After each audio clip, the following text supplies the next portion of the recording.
Then we had to prepare the regalia for the day. It was going to be over 2 days. The first day was going to be umdao. The next day was going to be umguni. And that was also something else that was funny for me, that everybody, we trained the same way. We did the same umdao and umguni. But we all came from different backgrounds. Some were Tsonga, some were Zulu, some were Xhosa, Sotho. So how on earth were we all training for the same thing? But anyway, that is what it was, and we followed the rules. So the day we prepared clothes, because it's like your graduation. So, and then we went to buy goats. You choose your own goat that you are shown in the dream. And there was also ones we're doing istunya. I didn't do istunya because I felt like it's too much money. I can do that by myself. I can pray and I can do what needs to be done when I get home. I just needed to get the other part, the umngoma part over and done with. So the Friday was is umdao and Saturday was umguni. So basically Thursday night, that's when families started arriving, and then the slaughtering and no, it wasn't the slaughtering, the cooking, the preparations. But this time we are sitting. We are told to sit still. I think it was from 12 midday Thursday. We couldn't eat anymore, and we're sitting on the floor, and you don't put your back on the wall. So basically we're all sitting. They brought us into the middle of the room, so the back was quite far, so you have to sit from 12 midday on Thursday until the next morning when you go to the river, which is like around 5 6 a.m. in the morning. And now there's also the thing that everybody, when somebody opens the door into the room, because the room is closed and we're not allowed to talk, when somebody opens the door, we must greet them. There was something else. It's just jokes, I'm telling you. It's just fun and games. It's just jokes. So we sat like that. My back was killing me. But you know what? Woman, you are finishing. Woman, you are finishing. Then we sat like that throughout the whole night. And then we were told that our goats have arrived. And then there was commotion. Then we know there was commotion, rumors happening that some goats have died. And people were worried, like, how can goats just die out of nowhere? There was just drama, but they were trying to hide it from us. So some of the people who worked for the Kobela, they were gossiping and we were hearing these things, but nobody came to officially tell us. And we also didn't know whose goat had died and whatnot. But apparently, it had to be quickly replaced. They had to organize and go during the night and go buy another goat or goats. I don't know how many had died. Then we were told that we're gonna go to the river at 5 a.m. in the morning. From 12 midnight, it was pouring. It was pouring like rain, heavy rain. And apparently the Kobela had already chosen the river that we were going to use, because they're supposed to go there and ask for permission to use the river. So that was already done. So when it was raining like that, now people are starting to worry that how can we go to a river when there's so much rain? It means the river will be too full or overflowing. It's not safe, it's dangerous and whatnot. So we got delayed because it was just raining nonstop. And apparently there's somebody was sent out to go check the river, the levels and how it was. And they came back and they said that the river was too full, and also the river was dirty. And the governor said, it doesn't matter, let's go, we are going. Oh God, guys, we left. The crawling were from where the head office, I'll call it the head office in Dumba, where the Dumba was, to the gate where we're supposed to go onto the transport to go to the river. It's maybe, I don't know the measurements, but maybe 100 meters, if not more. So we crawl, and it's raining. We crawl all the way. Then we go into the car. Guess what, guys? We got to the river. The river was full. The water was black. The water was black, dirty, black water. Our people, our families were wondering, like, why? What is happening? Why dirty water? Ooh. But anyway, we had no choice. Oh, forgot to tell you. We bought things, right? They told us to buy things, like our gifts, where you will have to wipengula meaning that you have to use your intuition, or your ancestors must tell you. They will hide something from you, your gift from you, and then you will have to find it using your ancestors' guidance or your intuition. And none of us had that, because she tried to train us, like, you guys must learn, because Intoso is coming. You must learn how to say, Gogo, my shoba or my stick or my spear is under the couch, those things. None of us were able to. let me I know I wasn't, but a lot of us were not able to. That's why the assistants to the trainer used to in that week they told us that, okay, when you must buy different color, when you must buy different color, when I buy it this way, and then when we get to the river we will hide them for you guys, and we will guide you, when you because once you finish the ritual in the river, then you must come out and go look for your gift, guys. We did the whole river ritual. There was things crawling under. I don't even know what touched us inside the river because the river was dirty. They were pouring water at us, doing all sorts of things. They made us snap chickens. You know when you pull the neck of a chicken? Yes, that's what we did. We bathed with the chickens. It was just horrible. The weather, the rain, still on and on and on. My poor husband was there watching, looking at me, looking. He will tell the story one day, his side of the story. I would like for him to tell his side, how he experienced the whole thing. So now when we finish, you come out and then they tell us, you must go look for your gifts. Go, the Hambani Matwasa, go look for your gifts.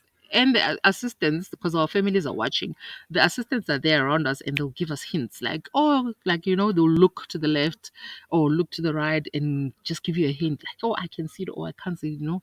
So that's how we all got our gifts. So, but our people, our families were happy. They thought, okay, oh, wow, they are properly trained. They know how to, use their instincts or their gifts to find things. It means they are ready to be healers. That was the Ndao part. And then we came back, and then now the next day it was Umguni. Oh, Umguni is hard. Umguni initiation or Intwaso is hard. It's hard. We went through the most. We went through the most. I can't even describe those things.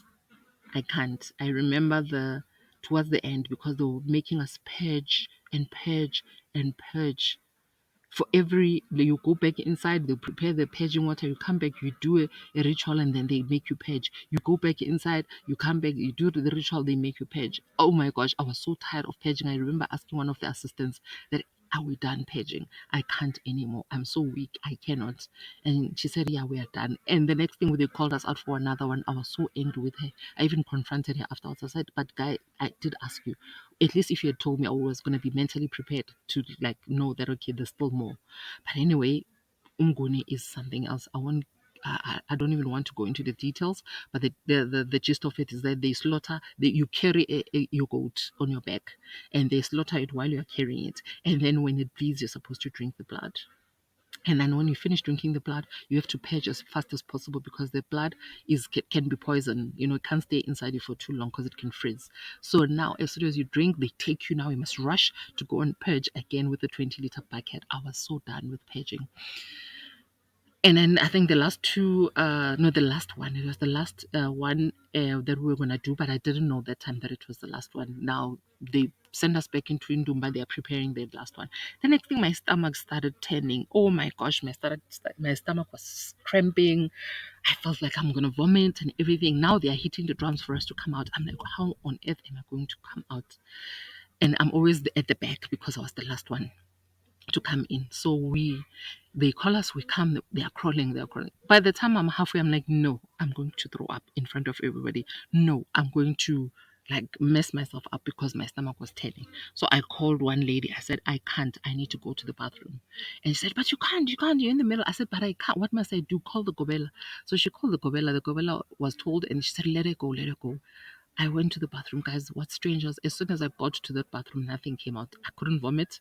Nothing came out. Even my stomach stopped. So I was like, oh my gosh, what happened? Am I a liar? Am I running away from the ritual? But I wasn't. I just want to finish this thing. I tried. Nothing came out. I came back. And I came back and I started again to scream from the Ndumba to come out, to come and finish the ritual. And by the time I got there, the ritual was half done. So I couldn't do the other part and I did the final part. Days later, the Gobela was talking to us. She said to me, she mentioned to me that, hey, when it means your ancestors, they didn't want you to do that ritual because that ritual involves eating the goat's number two, the goat's poo. I didn't know. So she laughed like, "Yo, I guess your ancestors, they knew that they don't want you to eat the goat's poo. That's why they made you sick." What? We laughed. Anyway, also throughout my stay there, she always used to gossip about me, and she would call me a witch.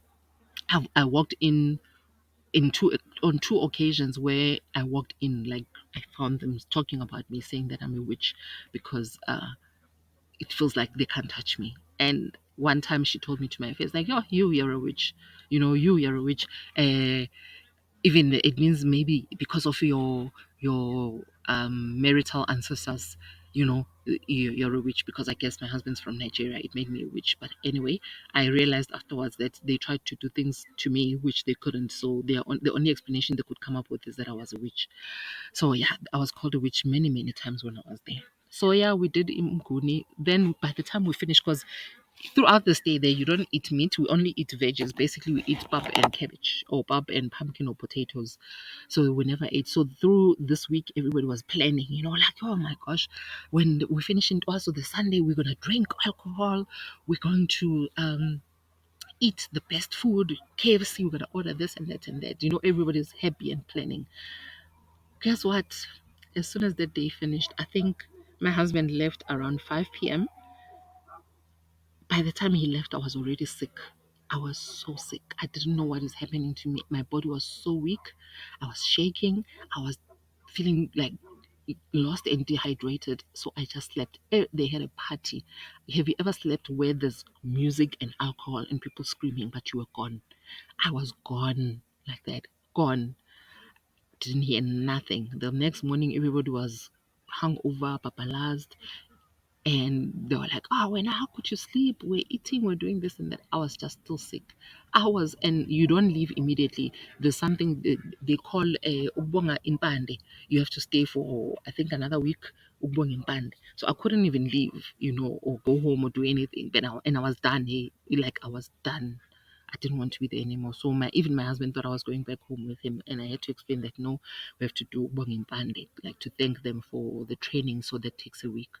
So from that Sunday, I was sick for the next 3 days. I couldn't move. I couldn't do nothing. I don't know why. I was just sick.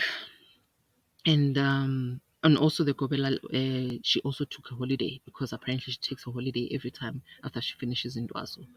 And also she bought a car. And how can you not buy a car when it's a business and you've had like so many initiates that keep coming in? It's part of the business, I guess. It's part of the job. I'm not by any means saying that there's a fakeness or fake gobelas or anything. I'm just stating the facts. She said it herself that it's a business. And for me, even for Umguni, I forgot to mention, for Umguni, you have to look for your gifts. You have to look for your things. Like inyongo yako, you have to look for, they hide things from you, your calabash, all those things, your mug, your enamel mug, all those, they hide them so that you can look for them. We were told when the time came for us to start looking for our mugs, we were told where to look for them. They told me that yours, because we had to mark them.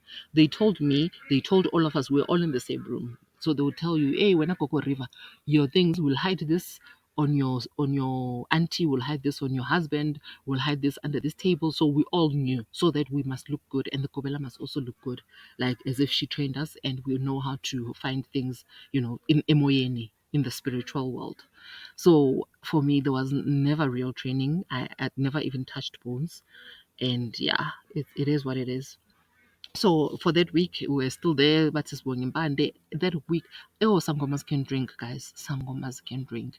They were drinking in and out, drinking in and out. And even when we used to go to Imigiti is other ceremonies whereby maybe another Kobela, their twasas, their trainees are graduating. So we would go there to go and support the alcohol. Gosh, those people can drink. The money they waste on alcohol. And the worst thing is that you, as a trainee, most of the trainees who come, they are already strained financially. By the time you accept that you're going in for this calling, you don't have money, you're strained. You've lost practically everything. But when you get there, they still demand things from you. You must buy alcohol, you must buy a goat, you must buy a sheep, you must buy chickens, you must buy this cloth, you must buy this and that. Like, why? Where are you going to get all that money? If you came here for healing, why do you need all those things? So, yeah, that was my experience. And then eventually, we after ukubonga impande that week, I said I'm leaving. They're like, no, but you're supposed to go to, we must plan for your um what is it called, Nkoshiwe, when they take you home. I forgot what they call it. But and I said, Coco, I need to go home. I need to go work. I don't even have money for that ceremony that requires a cow. I don't have family. I don't have money. It's just basically me and my husband and my kids. So if you want me to plan for that ceremony, you better let me go and try and hustle. That's how I left. And my leaving also came with drama because as I left, then they started gossiping about me that Mina, I said this, I said that about the place, that there was no training. But we all said it. We all were there. We all felt like we are being shortchanged. We all felt like she hardly was there. She hardly trained us. So now, because I'm the first one who left and never came back, um, they were now talking about me to an extent that the Kobela actually phoned me and confronted me that man, I said that her place or her training is not valid. I said, you know what? I never said that. If you think I said that, why don't you use your powers then? Use your powers and see if I did say that. Or go and consult. If you can't check for yourself, go and consult your Kobelas or whoever you consult and ask them if I said those things and if I did it, if it's only me. So go ahead. Because she said she will show me. I said, go ahead and show me, go ahead. And yeah, it's not like it was easy to leave that world because the attacks afterwards, the attacks were terrible. The attacks were terrible. There was a point where I was sick. I almost went blind. I was blind for maybe an hour. My husband was so scared. My daughter, they didn't know what to do. I almost had a stroke. I couldn't hear. My ears shut down. My whole system shut down. They rushed me to hospital. In hospital, they tried, and let me say they tried for 4 hours to get blood, to run tests. They couldn't find blood. They would try this, my left arm, nothing. My left arm, my right arm, nothing. They tried around my vagina because that's where blood will most definitely come. Nothing. They couldn't get blood to run the test. And the doctor was like, what is wrong? Why don't you have blood?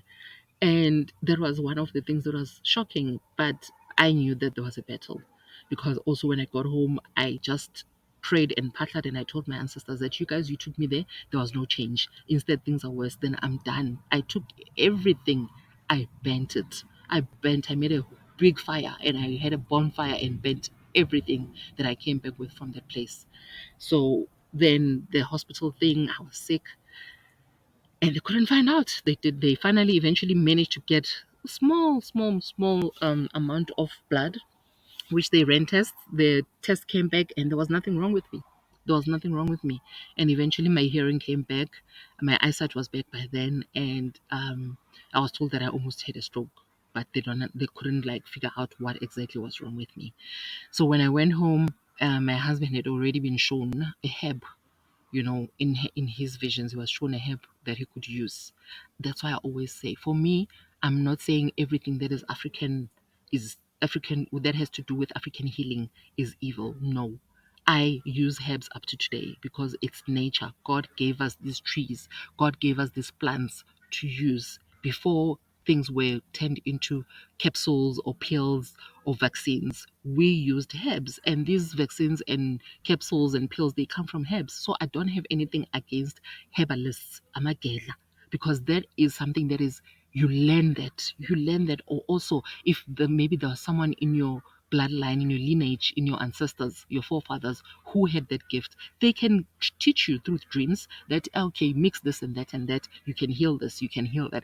That I know happens. I don't have a problem. But ubungoma, for me, I feel like they are using there's a spirit. There's a spirit that they have to connect to be able to say they are reading somebody's life, or to say that they are, maybe in the olden days there was ubungoma that was genuine, but also even that one, for you to be able to tell somebody you're connecting to something, you're connecting. You can't say you're connecting to God. There's a spirit that you're using. I don't know if it's a negative spirit or a positive spirit, but at the end of the day, it's energy.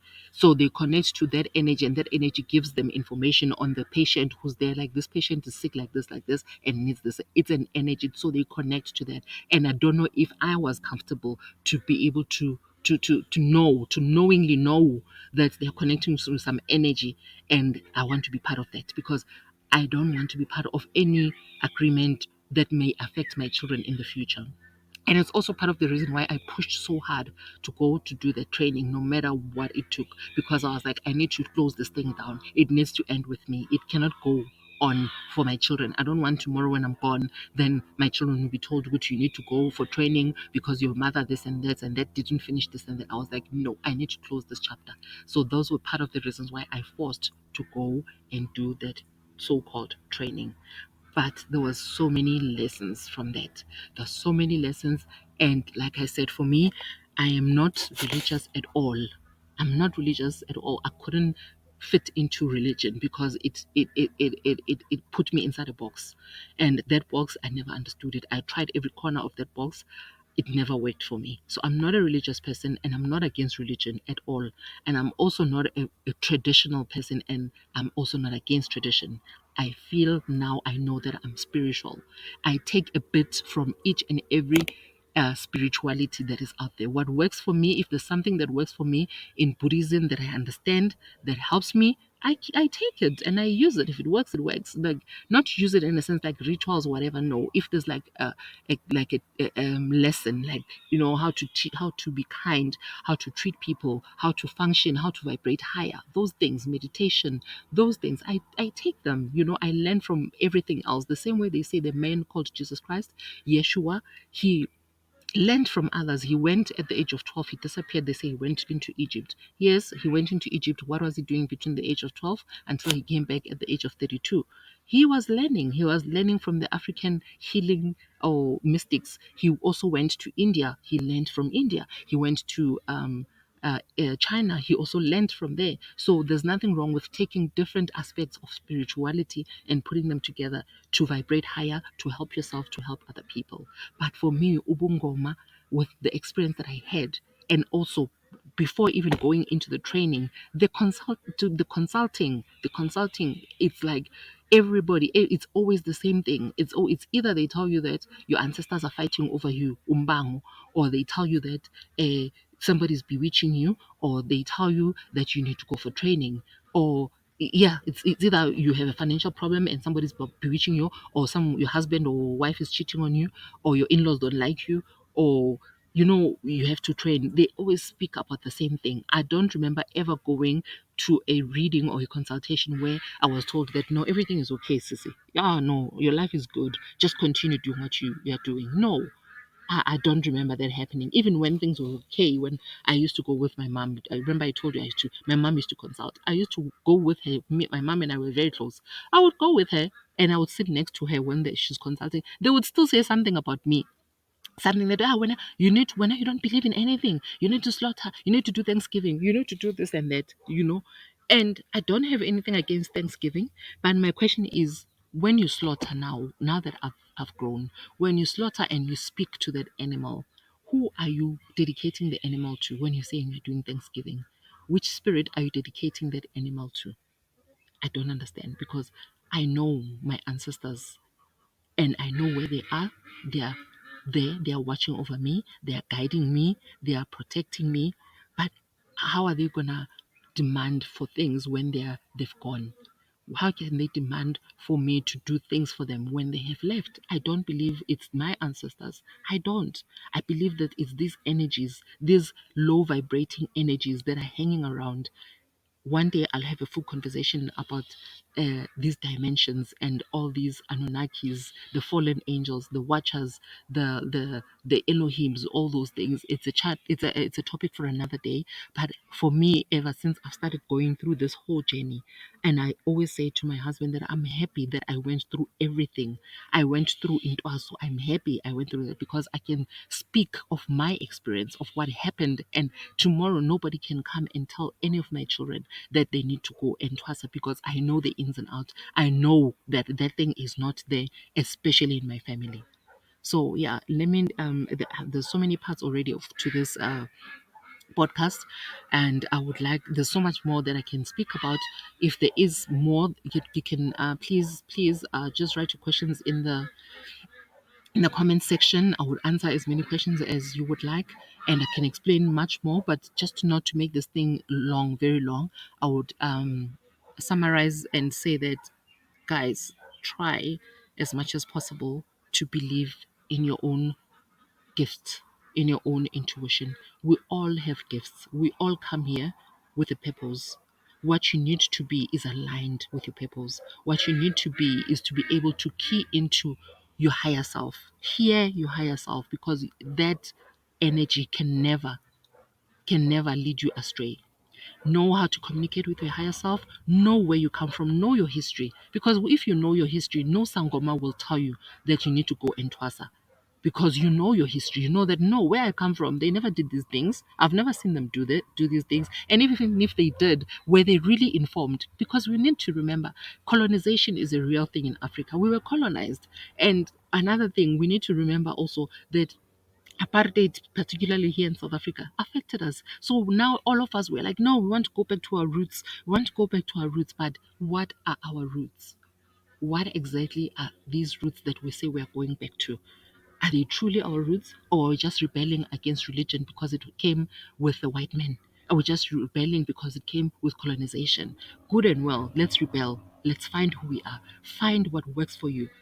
I believe that you know exactly what works for you. And if you don't, do your research. There's nothing wrong with doing research. There's nothing wrong with saying, I don't know, but let me find out. That's what I did. I said, I don't know. I don't have family members. Most of my elders have passed away. There's no grandmother. My mother's not here. There's no uncles. There's no aunties. So I went on and did a lot of research.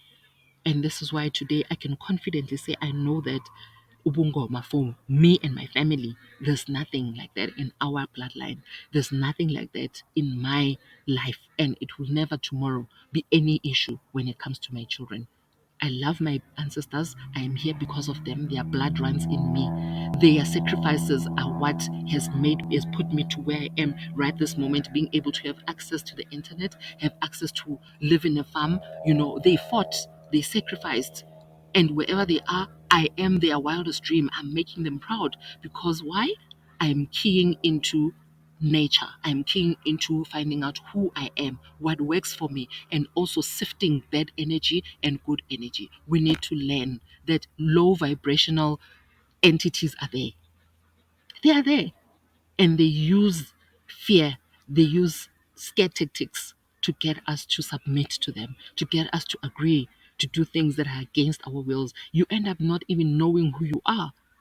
And I remember there was one time that where I had a dream where my mom took away one of those cloths, those Sangoma cloths. There was a blue and white one that had ikini fowl in Pangela.